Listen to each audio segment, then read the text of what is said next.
Is our brain wired to believe in UFOs, ghosts, the paranormal, synchronicity, even God?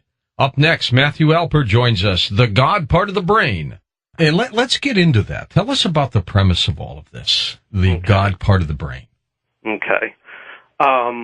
Well, the premise of the book basically is that the fact that every human culture from the dawn of our species has believed in some form of a spiritual reality, I believe suggests that humans are genetically predisposed to a belief system.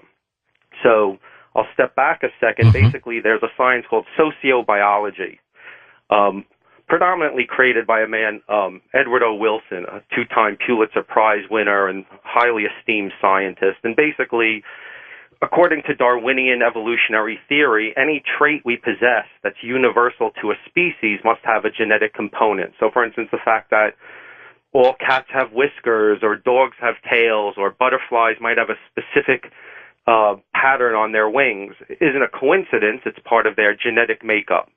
They're made that way. So Edward O. Wilson took it a step further and said, well, the same rule should also therefore apply to universal behaviors. So, for instance, the fact that all cats meow, or beavers build dams, or bees build hexagonal-shaped honeycombs, would suggest, for instance, that take cats meowing, the fact that they all do it, even if you took a kitten away from its parents at birth and raised it by humans, it will still grow up to meow. So it's an inherited behavior. So for all of these universal behaviors, the rule of thumb is, again, that there must be some corollary gene responsible for the manufacturing of that part of the brain that generates that behavior. So the fact that all cats meow, we could say cats possess a series of neural connections somewhere in the brain that generates meowing from that animal. That are basically implanted in the brain. They're born with it. It's there no matter what. Exactly. Well, not no matter what, because they could suffer a head injury, which actually can alter behavior. So in an extreme case, there are things that could alter, but nevertheless, the vast majority, there is genetic variance. There will be cats born with some damage to that part. They might have issues with meowing. Nevertheless, the vast majority of that species has a cluster of neurons somewhere in their brain that generates meowing behavior, meaning there's a gene or series of genes responsible for manufacturing that part of the brain.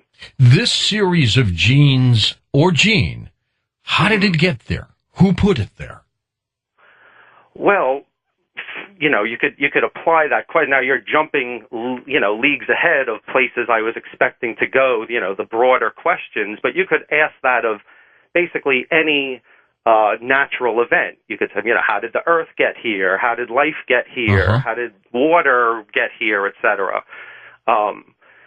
Based on my theory, in that I don't believe in God, I believe in what we might call just the forces of nature.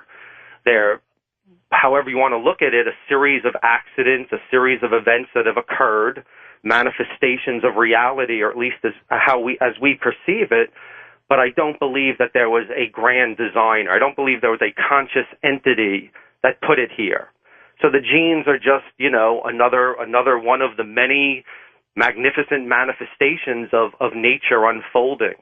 The evolution of life here on Earth, which is, again, you could do a whole lesson on how life began, the nature of the environment of Earth at the time of the birth of life, the different gases and elements and macromolecules that were floating around in the liquid surface of Earth at the time, the fact that there, wasn't much of an ozone, so there was still bombardment of radiation hitting all of these genetic matter, this organic matter, and transforming it constantly, creating new shapes and molecular combinations until you had this freak event of something called life.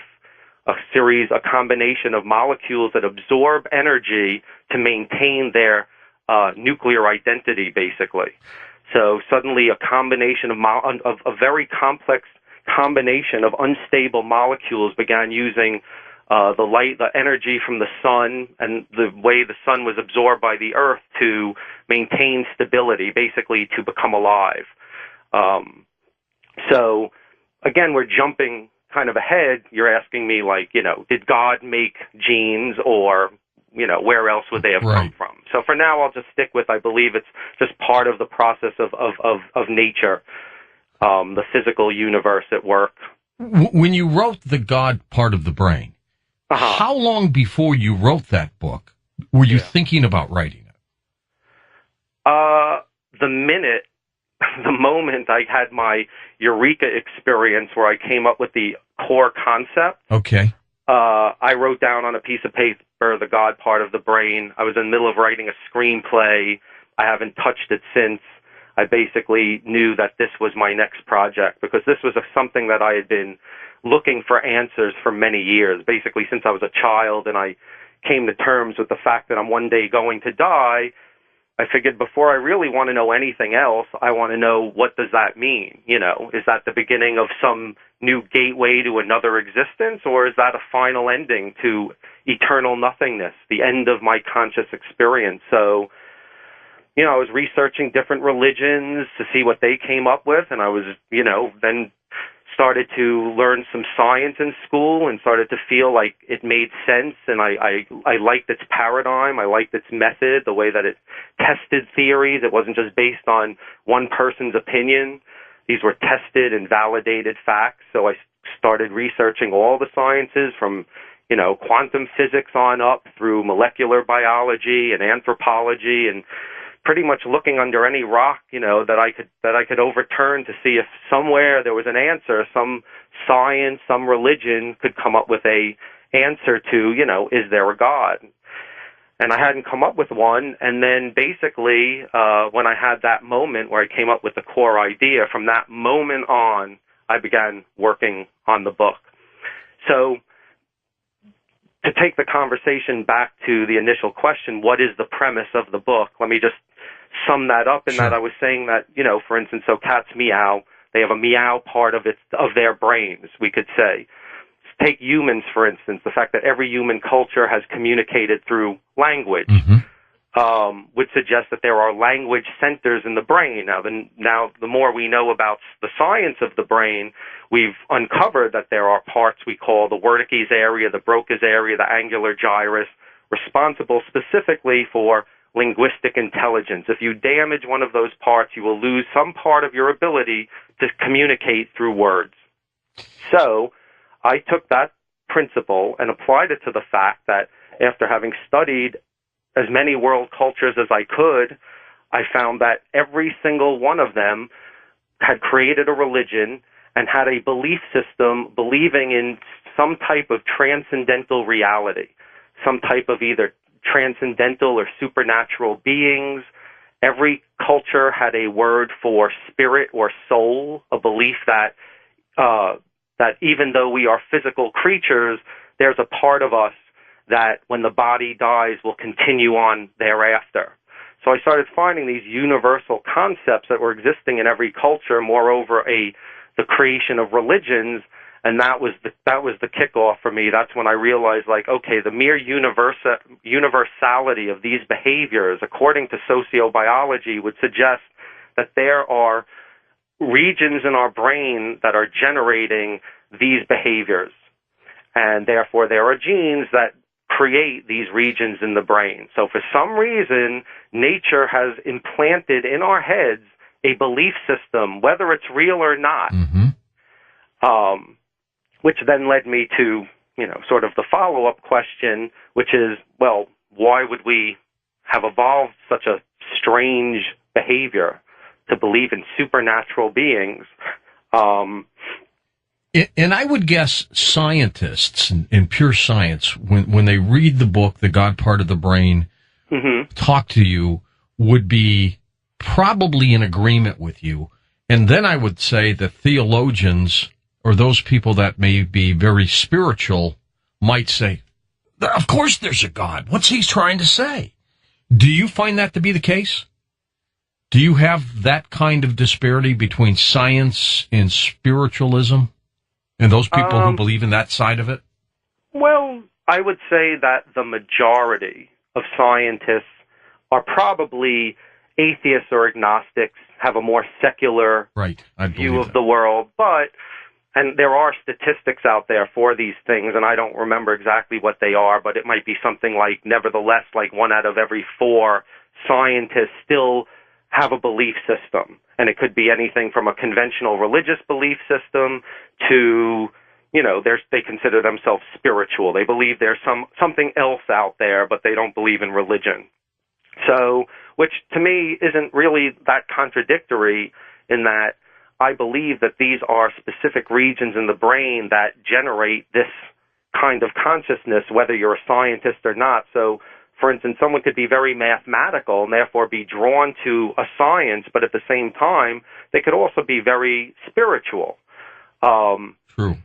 They don't necessarily contradict one another. However, with this science that I've partly created, this neurotheology,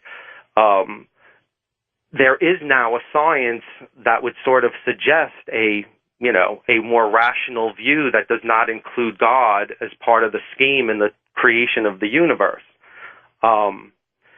So essentially one could still be like, well, maybe God put it there. But what I was going to say is, so I started thinking, well, why would we have evolved this strange adaptation?